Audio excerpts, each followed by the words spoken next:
रजनी मन ही मन सोचने लग जाती है कि वो क्या करे, कैसे अमोदिता को घर जल्द से जल्द बुलाए। तभी उसके दिमाग में न जाने क्या आता है।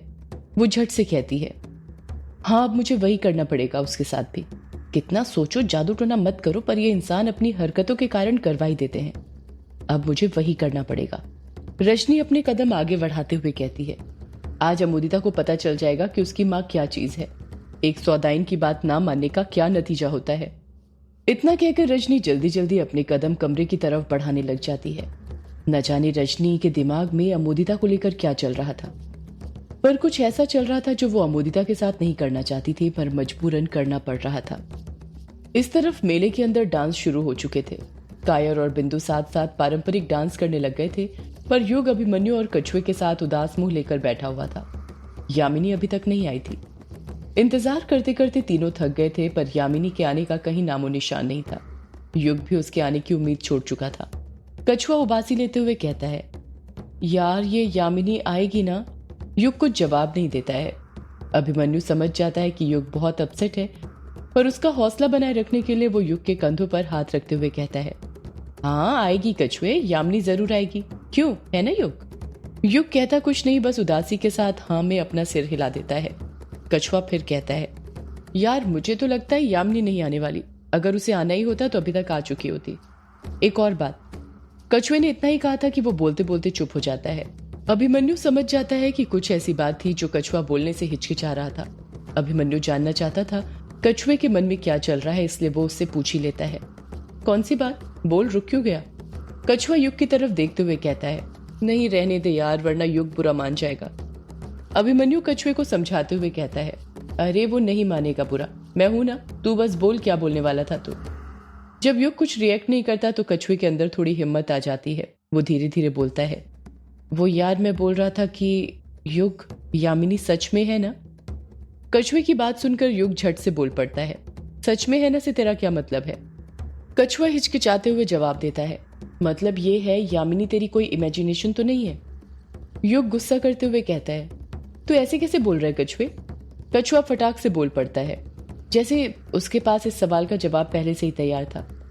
वो इसलिए यार क्योंकि यामिनी को आज तक सिर्फ तूने ही देखा है ना, हमें से किसी ने नहीं देखा, तो बस लगा कहीं तुझे कोई बीमारी तो नहीं है जिसमें वो जो नहीं होता वो भी हमें लगने लग जाता है, वो वाली बीमारी।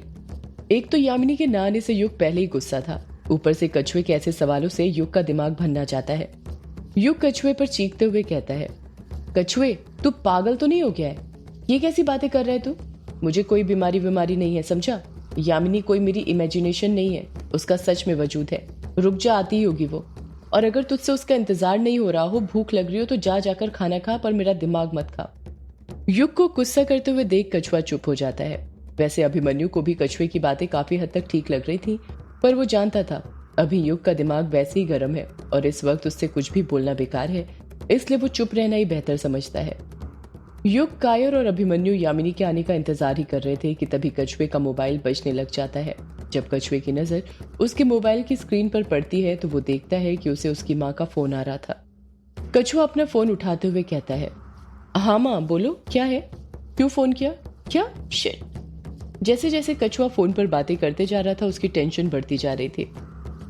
कछुआ फोन पर बात करते हुए घबराते हुए कहता है, माँ तुम घबराओ मत, मैं अभी आता हूँ, मैं पास में ही हूँ, दादी को कुछ नहीं होगा, मैं आ रहा हूँ। इतना कहकर कछुआ फोन कट कर देता है। जैसे ही कछुआ फोन कट करता है, अभिमन्यु हड़बड़ाहट के साथ कछुए से पूछता है, क्या हुआ कछुआ, सब कुछ ठीक तो है? तू इतना घबरा क्यों रहा है?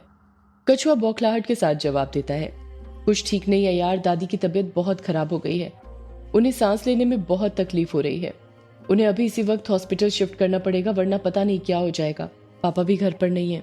अभिमन्यु कछुए को दिलासा देते हुए कहता है, तू घबरा मत कछुए, सब ठीक हो जाएगा, चल मैं भी तेरे साथ चलता हूँ, तू अकेले सब कुछ कैसे करेगा?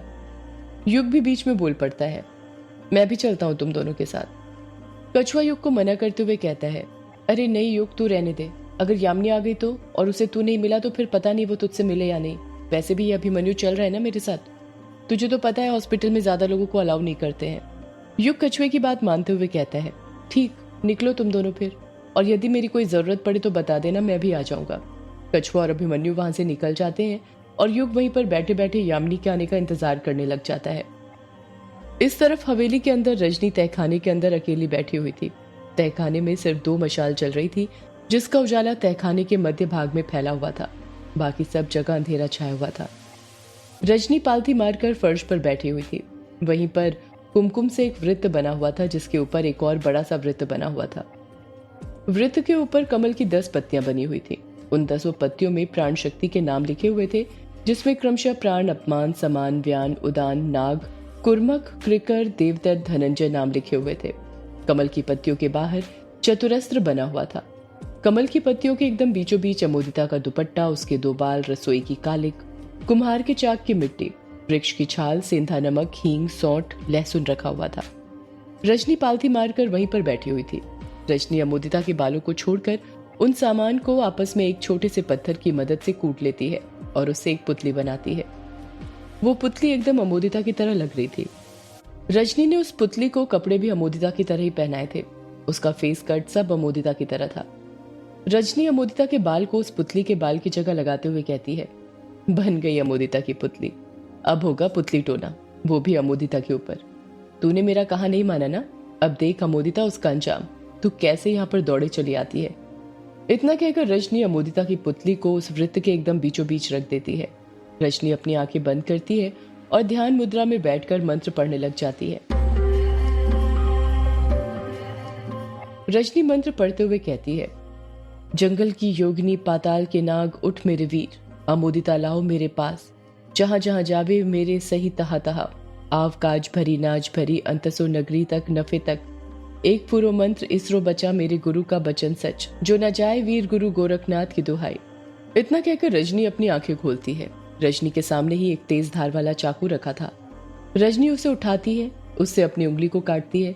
जैसे ही उसका खून निकलने लग जाता है, वो झट से अपनी खून की बूंदें अमोदिता की पुतली पर झटक देती है। अमोदिता की पुतली पर रजनी के खून की बूंदें जाकर गिर जाती हैं। रजनी अगला मंत्र पढ़ते हुए कहती है, अमुष्य प्राण इह प्राणा, अमुष्य जीव इह स्थित, अमुष्य सर्वंद्रियानी, अमुष्य वामन प्राणा इहायांतु स्वाहा। रजनी लगातार मंत्र पढ़ना जारी रखती है। इस तरफ मेले में युग यामिनी का इंतजार करते करते थक गया था, पर यामिनी अभी तक नहीं आई थी। युग यामिनी के आने की सारी उम्मीदें खो चुका था, पर तब भी वो वहीं पर बैठा हुआ था। कई बार हमारी जिंदगी में ऐसे मोड़ आते हैं जब हमें पता होता है जिस शख्स का हम इंतजार कर रहे हैं वो नहीं आने वाली, पर फिर भी हम दिल में एक उम्मीद जगाए वहां पर बैठे रहते हैं, इस आस से शायद तकदीर की लकीरें बदल जाएं और वो आ जाए। और आज युग भी यहाँ पर बैठकर अपनी तकदीर को ही आजमा रहा था। इंतजार करते करते 1 घंटा और बीत जाता है, पर यामिनी अभी भी नहीं आती है। अब तो युग ने भी उसके आने की सारी उम्मीदें छोड़ दी थी, क्योंकि बहुत जल्द डांस खत्म होने वाले थे और पहले दिन का वांगला उत्सव खत्म होने वाला था। अब युग को भी लगने लग गया था कि यामिनी नहीं आने वाली, उसका इंतजार करना बेकार है। इसलिए वो अपनी जगह पर से जाने के लिए उठने लग जाता है। युग बिना कायर और बिंदु को बताए ग्रेवयार्ड कोठी जाने का मन बना लेता है। उन्हें बताकर वो उनका मूड खराब नहीं करना चाहता था, इसीलिए वो अकेले ही अपने कदम बढ़ाने लग जाता है। अभी युग ने 1-2 कदम आगे बढ़ाए ही थे कि उसे लड़की की आवाज सुनाई देती है, युग बाबू, ओ युग बाबू। लड़की की आवाज सुनकर युग रुक जाता है और खुद से कहता है, ये आवाज तो। लड़की की फिर आवाज सुनाई देती है, अरे युग बाबू रुकिए ना, कहाँ जा रहे हैं आप। युग खुद से कहता है, अरे ये आवाज तो यामिनी की है। इतना कहकर युग खुशी खुशी पीछे मुड़ने लग जाता है, पर जब वो पीछे मुड़ता है तो उसे यामिनी कहीं दिखाई नहीं देती है। युग वापस से उदास हो जाता है। युग अपनी नजरें लेफ्ट राइट करते हुए कहता है, अरे यामिनी तो यहाँ पर है ही नहीं, शायद मेरा वहम था। मुझे भी ना पता नहीं ये क्या हो रहा है। ये यामिनी के ख्यालों में कुछ ज्यादा ही खो रहा हूं मैं, इसका कुछ करना पड़ेगा। ग्रेवयार्ड कोठी जाने के लिए युग वापस से आगे पलटने लग जाता है, पर जैसे ही युग आगे पलटता है उसकी उदासी उसके चेहरे पर से गायब हो जाती है और उसके चेहरे पर एक रौनक आ जाती है। उसका चेहरा सूरज की तरह तेज चमकने लग जाता है। उसके सामने और कोई नहीं यामिनी खड़ी हुई थी, जिसे देखकर युग खुशी से फूले नहीं समा रहा था। यामिनी किसी परी की तरह खूबसूरत लग रही थी। उसे देखकर युग भूल सा गया था कि वो उस पर गुस्सा था। यामिनी ने अपने बदन पर काले रंग का जेनसेम पहना हुआ था, जो कि एक 2 टुकड़े वाला वस्त्र होता है जिसे प्रत्येक कंधे पर पिन किया जाता है। कमर के नीचे वाले हिस्से में यामिनी ने इनकिन लपेटा हुआ था, जो कि एक शॉल थी। यामिनी ने अपने गले में कानूपद पहना हुआ था, जो कि मूंगे की माला होती है। उसने कान के ऊपर हिस्से में सोने की तरह चमकने वाली गोल बाली पहनी हुई थी, जो कि लकड़ी की तरह होती है, जिसे मेघालय में वाह डोंग बोलते हैं। युग यामिनी की खूबसूरती को बस निहारते ही जा रहा था, कुछ बोल ही नहीं पा रहा था। यामिनी ही युग को टोकते हुए कहती है, अरे युग बाबू, अब बस आप मुझे ताड़ते ही रहोगे या डांस करने के लिए भी चलोगे आप मेरे साथ? यामिनी की बात सुनकर युग अपने ख्यालों की दुनिया में से बाहर आ जाता है और उसे याद आता है कि वो यामिनी से गुस्सा था उसके लेट आने के कारण। युग कुछ जवाब नहीं देता है, बस अपने हाथ को आजू बाजू बांध लेता है और मुंह फुला लेता है। यामिनी युग का चेहरा देखकर समझ जाती है कि युग उससे नाराज है। यामिनी युग को मनाते हुए कहती है, अच्छा तो युग बाबू नाराज हैं हमसे? कोई हमें बताएगा युग बाबू क्यों नाराज हैं हमसे? युग कुछ जवाब नहीं देता है, बस यामिनी से अपनी नजरें फेर लेता है। यामिनी फिर युग के चेहरे के सामने जाकर बड़े ही प्यार से बोलती है, युग बाबू आप क्यों नाराज हैं हमसे? आप बताएंगे भी या नहीं, या यूं ही बच्चों की तरह मुंह फुलाकर बैठे रहेंगे? ज्यादा मुंह नहीं फुलाना चाहिए वरना मुंह फूल जाता है। इतना कहकर यामिनी हंसने लग जाती है, पर युग बिल्कुल नहीं हंसता है। वो यामिनी से अभी भी नाराज था। वो कुछ नहीं बोलता है। ये क्या है युग बाबू, कुछ तो बोलिए, ऐसे चुप मत बैठिए, आपकी चुप्पी मुझे सता रही है। युग फिर यामिनी से अपनी नजरें फेर लेता है और दूसरी साइड देखने लग जाता है। इस बार यामिनी को भी गुस्सा आ जाता है। यामिनी युग से नाराज होते हुए कहती है, अच्छा ठीक है युग बाबू, आपको मुझसे बात नहीं करनी तो मत कीजिए, मैं भी जा रही हूँ। सोचा था यहाँ पर आकर आपके साथ डांस करूंगी, पर आप तो मुंह फुलाकर बैठे हुए हैं। मैं ही पागल थी जो आपके लिए इतना तैयार होकर आई हूँ। जा रही हूँ मैं, रहिए मुंह फुलाकर। युग को यामिनी के जाने के कदमों की आहट सुनाई देने लग जाती है। वो बौखलाहट के साथ पीछे मुड़ता है और देखता है कि यामिनी उसके पीछे ही खड़ी हुई थी और उसकी सूरत देखकर हंसे जा रही थी। यामिनी हंसते हुए कहती है, मुझे पता है युग बाबू, आप मुझसे रूठ सकते हैं पर मुझसे दूर नहीं जा सकते। यामिनी युग की आंखों में देखते हुए कहती है, आपको क्या लगा मैं आपको छोड़कर चली जाऊंगी?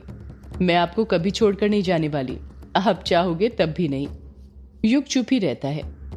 यामिनी युग से पूछती है, ये बताइए आप नाराज क्यों हैं मुझसे युग बाबू? युग रूठे हुए लहजे में जवाब देता है, नाराज नहीं हूं तो क्या हूं यामिनी, तुम ही बताओ, मैं कब से तुम्हारा यहाँ पर इंतजार कर रहा हूँ और तुम हो कि इतनी लेट आ रही हो? ये भी कोई वक्त है क्या आने का? यामिनी युग को समझाते हुए कहती है, युग बाबू मैं क्या करती आप ही बताइए। आपको पता है ना मैं एक मछुआरन हूँ, अपने बाबा का पेट भरना पड़ता है, इसलिए पहले सारे काम निपटाए, कल के लिए मछलियां पकड़ी, फिर आई हूँ यहाँ पर आपके साथ डांस करने। अच्छा हाँ, अब आप ज्यादा देर मत कीजिए, जल्दी से चलिए डांस करने। हाँ चलो, मैं तुम्हें बिंदु और कायर से भी मिलवा देता हूँ, वो भी यहीं पर हैं। यामिनी घबराते हुए कहती है, नहीं मुझे उनसे नहीं मिलना। युग हैरानी के साथ पूछता है, पर क्यों यामिनी, तुम मेरे दोस्तों से क्यों नहीं मिलना चाहती? तुम आज तक उनसे कभी नहीं मिली हो। सदियों से है पुरानी ये है यक्षिणी की कहानी। यक्षिणी एक आग है, यक्षिणी तेरा ख्वाब है।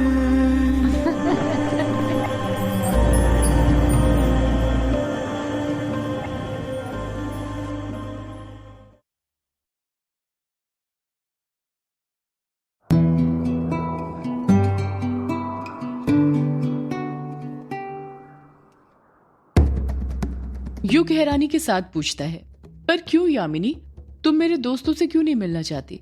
तुम आज तक उनसे कभी नहीं मिली हो। यामिनी युग के सवाल का कुछ जवाब नहीं देती है, उससे अपनी नजरें चुराने लग जाती है। युग यामिनी पर दबाव बनाते हुए उससे पूछता है, बोलो यामिनी तुम चुप क्यों हो गई? तुम मेरे दोस्तों से क्यों नहीं मिलना चाहती हो?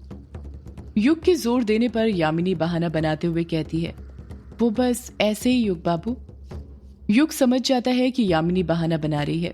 वो उससे फिर पूछता है, नहीं यामिनी, ऐसे ही तो नहीं, आज तक तुम मेरे दोस्तों से कभी नहीं मिली हो, आखिर उनसे मिलने में तुम्हें क्या हर्ज है?